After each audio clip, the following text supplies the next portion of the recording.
guys, welcome back to another episode of Third Coast Reptile right here on YouTube. Hey, it's been a little bit since I've been in front of the camera. I've been a little under the weather, but we're back now and it's time to do a tour of my house. This is all the reptiles I have here on display. I just got done feeding everybody, so they should be out and enjoying some food, so it's a good opportunity to kind of see all the faces of Third Coast Reptile. While we're out and while we're doing all this stuff, I want to give you some tips and tricks on how to keep your humidity levels nice and high and hot and humid in your enclosures. I've seen a lot of questions going through the internet here on how to keep your enclosures nice and warm. So I'm going to show you guys right here on the channel. Also guys, there's going to be a bonus at the end of this video where I show you how you can be a part of Third Coast Reptile and help fund the channel. So we're going to show you that here at the end. Oh, and don't forget, we're going to do it under the show segment where I answer one of your questions right here on Third Coast Reptile.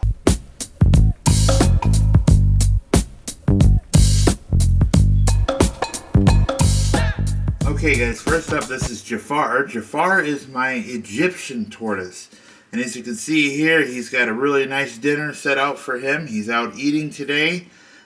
For him being a desert tortoise, now this is a coastal Egypt tortoise native, so humidity isn't all that important. However, they do receive a misting in the morning right off of the Mediterranean Sea.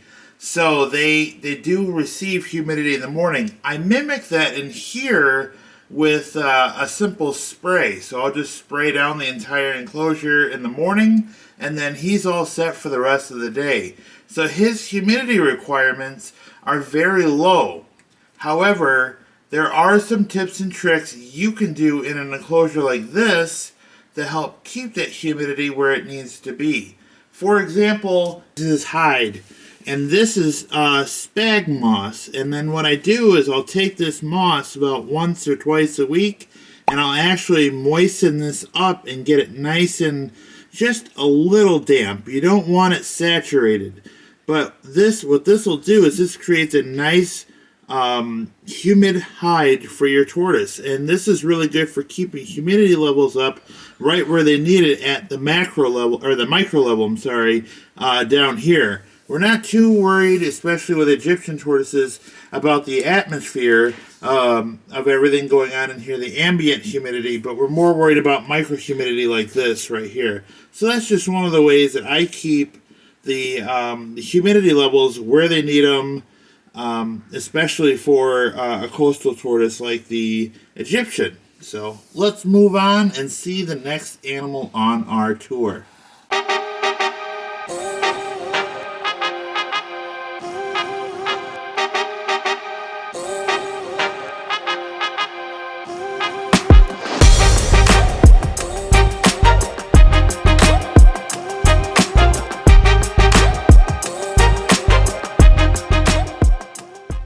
Alright, next up, this is my adult male Burmese star tortoise. They are grassland tortoise, so they don't require a ton of humidity either. Also, a good thing to do is to make sure you have a really nice big water source for them so they can stay hydrated. And don't forget that we soak our tortoises regularly, and that'll help take care of that humidity as well, because you got to keep your tortoise hydrated. Ultimately, that's what we're trying to do. But when it comes to the drier, arid species of tortoise like this Burmese star tortoise, it's not that big of a deal. It's not a priority to have humidity. And this is his enclosure that he shares. This is the biggest enclosure I have in the living room here where we're at 12 feet long, 4 feet high, and about 30 inches deep. And he shares this enclosure with this guy over here. Here's a smaller one hanging out here. I believe this is a male. And then I also, I have the other male on the other side, which I'll show you now. With humidity and stuff, having these all-inclusive enclosures like this Toad Ranch enclosure is really nice because you've got these nice glass panes. It's sealed up here at the top of the enclosure. However, there are vents on there, so it does let some of that heat escape, because I think that's important to at least have some sort of ventilation and air movement in your enclosure. So let me show you him again. He's hanging out here. Just got done eating a little bit. He'll come back around in a little while, eat some more. And with this enclosure, what I like to do is put in strategic areas where they rest. I'll put in some spag moss, same as the Egyptian tortoise we were talking about.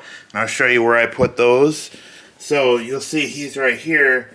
Eventually he's going to come right into here. And that's why I have the spag moss right there. Same principle applies, guys. Same principle. I'll moisten it up for them, and I'll repack it into those spots. So let's move on to the hatchlings behind me here, and then we'll head into the actual reptile room where the rest of the guys are.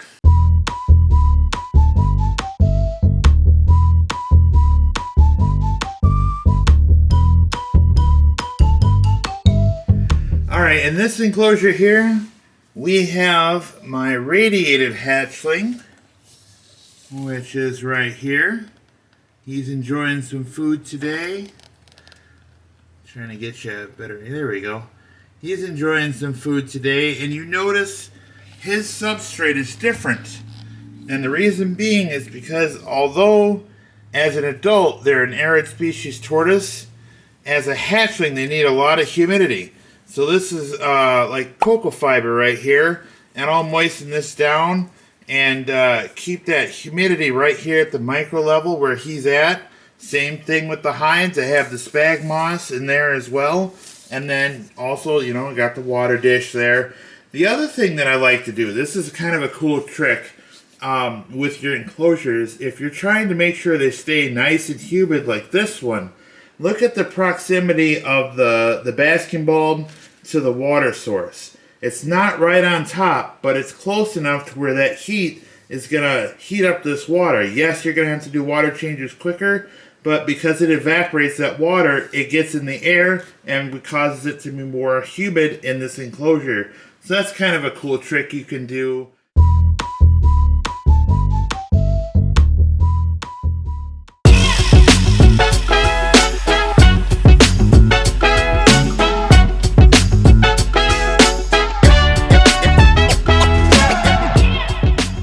Alright guys, on this side, this is where the Burmese star tortoise and Indian star tortoise are hanging out. This is same, it's a shared enclosure with the the radiated tortoise that I was showing you just a minute ago, but it has this divider between the two.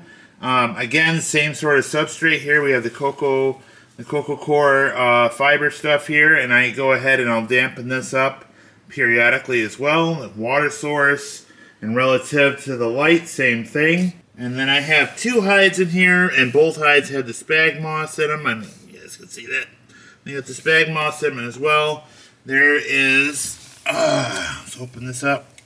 There's two right there hanging out. They just got done eating, so they're gonna rest for the day. Put them down nice. My Indian star is right here, and you can tell he's an Indian star because his lines on his shell right here, they don't touch, and that's how you know what an Indian star is, like this guy, versus a Burmese star like this guy in the back. And we'll bring him up here. You guys can kind of see the difference between the two.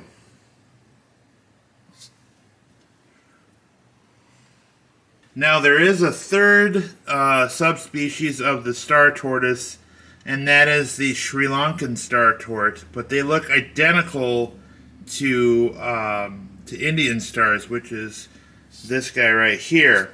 The difference being bloodline and locale, but that's it. They're pretty much the same tortoise.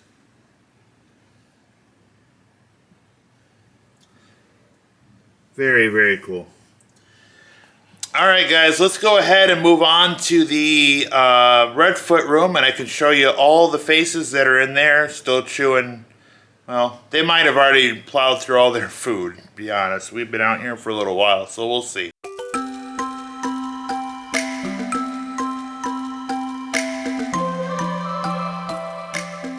Alright guys, moving on, we're going to go to this enclosure over here. This is the Pancake enclosure. Let's go check them out. So this enclosure is roughly 3 feet by 3 feet. This is their little rock enclosure here. Again, pancake tortoises really like these small crevice areas to feel secure and safe from predators, and so I try to mimic that here in the enclosure. They don't require a ton of humidity, although they are in the Redfoot room, so they are going to receive humidity in here as a whole. Let's see if they're under. Yep. Here's all 3 pancake tortoises hanging out here. They just got done eating, so they're fat and happy. I'll leave them alone. And that's their water dish right there. Nice and dirty, because I just cleaned it. I think that's what I spend most of my time doing, is actually just cleaning and watching them dirty stuff up and then clean again. It's a day in the life of a reptile guy, you know? So this is their enclosure, like I said. It's open. It's an open enclosure. I have a UV basking combo bulb right there, which shines right on top of there. Keeps them nice and warm in there. That rock on top, I think, is around 100 degrees. So that's really nice for them. Excuse me.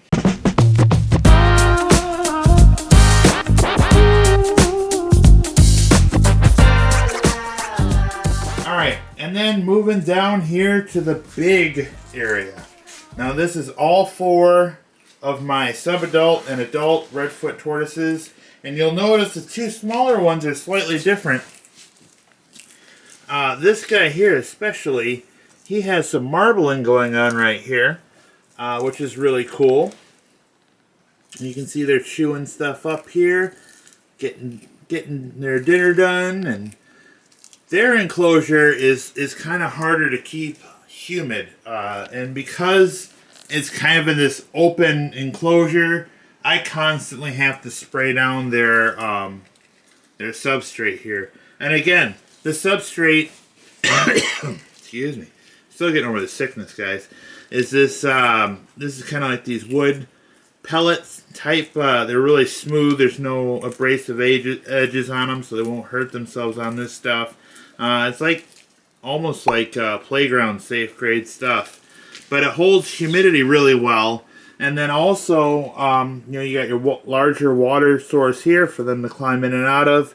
And then the substrate here, the bedding, is actually really thick. It's about 4 inches down from surface to the base here underneath the flooring. So with more substrate, you can hold more humidity, and that's a good tip for you guys to think about when you're building an enclosure of this size. Is the deeper you can get the substrate, the better off you're going to be. These guys are all hanging out here. Remember, there used to be 5 in here, but Benny passed away last year, so now there's just 4 in here. But that's not all the Redfoot tortoises I have. Let's go see the hatchlings that I have. They're actually more like yearlings now. I'll step in here, watch my step. And here are the rest of the guys. And this is a similar setup here with this enclosure. I have, this is a 4x8 enclosure here.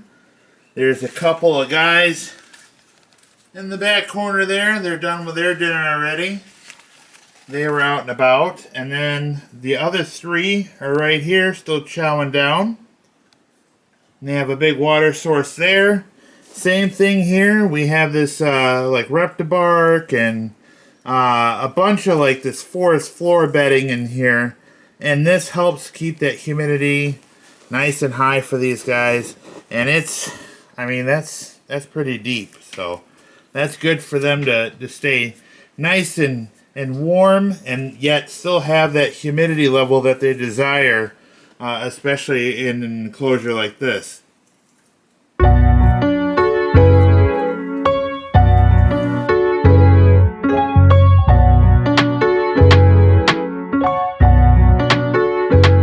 Tortoise. This was given to my nephews a while back, and it's just one of those things, you know. They lost interest in the hobby, and that's understandable. It happens. And I kind of knew that when I gave it to him, so no big deal. We got room. He's happy and healthy back there. He had some dinner right here. His enclosure is a 2-foot by 10-foot enclosure. And that gives him lots of room to move around. He can have his hot basking spot here, which is UVB as well. And then he's got his water source over here, which he dirtied up earlier.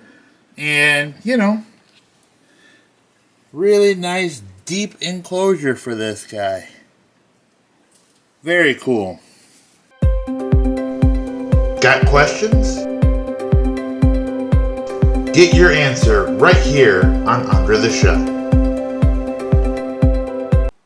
Alright guys, this question today is brought from Star 367. And Star 367 asks, what does it mean when somebody says they have 3.1 Russian tortoises, or a group of tortoises that's 3.1?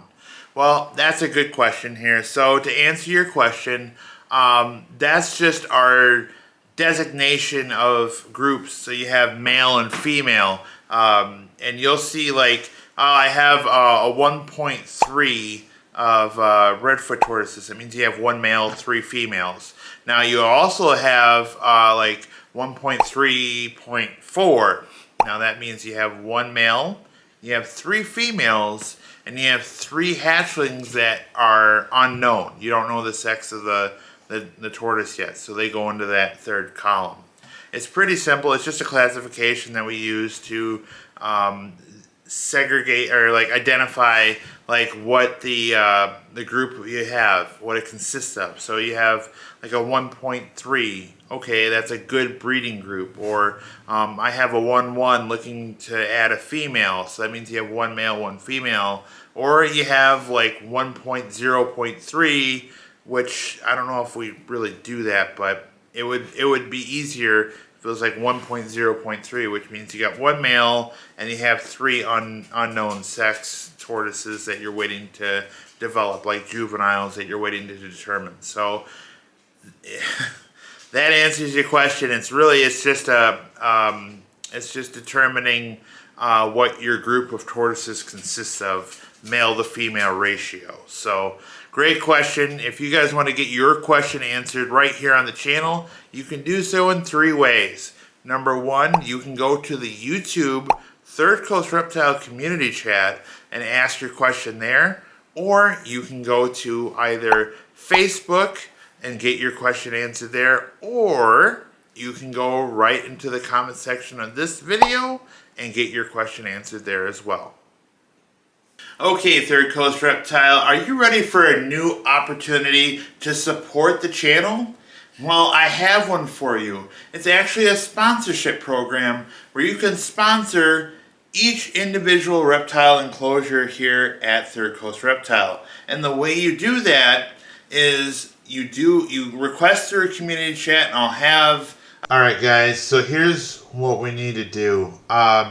As you can see here, this is the Third Coast Reptile homepage here on YouTube, the community chat, and then if you look right here, this post I made shows you the link to my email. This is directly to thirdcoastreptile@gmail.com. That's my email list here, and then what I can do from there is we can discuss what amount, cage, etc., how you want to do the payment and stuff. So that way it's discreet, nobody knows what's going on except for you and I, and then I can go ahead and get your information to send out the plaque at the end of the month after the sponsorship is over. So that's how we're going to do it for now.